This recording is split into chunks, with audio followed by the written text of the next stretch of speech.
All right, let's decode how significant this visit is. Let's also decode the Defence Cooperation Pact and also the commentary that's come in by the Prime Minister with regard to the Tamils in Sri Lanka. Let's get former Foreign Secretary Shashank joining us for more on this. Sir, first let me start by asking you about the Defence Cooperation Pact. The message, the commentary and the fact that it's now a pact that has been signed between India and Sri Lanka. Your thoughts on that?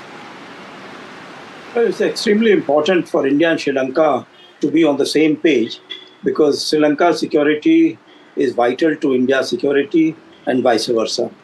I think there was a time when Sri Lanka really became almost bankrupt and its domestic civil strife, and therefore it had to depend on outside powers to a great extent. And I think especially China took advantage of that and started sending its submarines and other technical ships, surveillance equipment ships, etc., to this area. And Sri Lanka could not say no to them. When it came to Sri Lanka being supported in the international financial institutions, it is the Indians who were willing to give about $3 to $4 billion underwriting all the losses for Sri Lankans. And then I think the Sri Lankan people realized that what our friendship meant to both sides. And it is not really that the India was trying to take advantage of them. For a long time, I think there was this impression among the smaller countries in South Asia. So that has gone now. I think Sri Lanka is now really want to have a strong defense relationship with India. Yes. Security interests between India and Sri Lanka are aligned.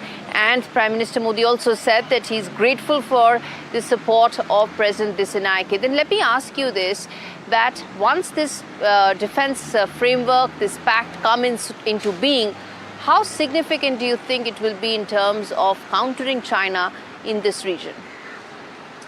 Well, let us not first think of countering China. Let us first think of the first priorities, that is Sri Lanka security, India security. And I think this time they have agreed that Sri Lanka would not do anything which will undermine India's security or the securities and stability in this region.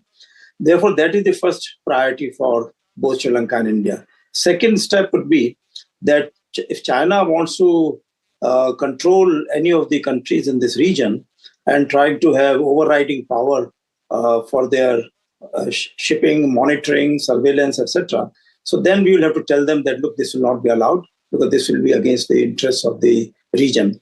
And I'm quite sure that this is how gradually, if we build up our ties, to further strengthening the relationships. And fortunately, Mr. Dissanayake has been in India as a student, so he knows very quickly, sir. Yes. Okay.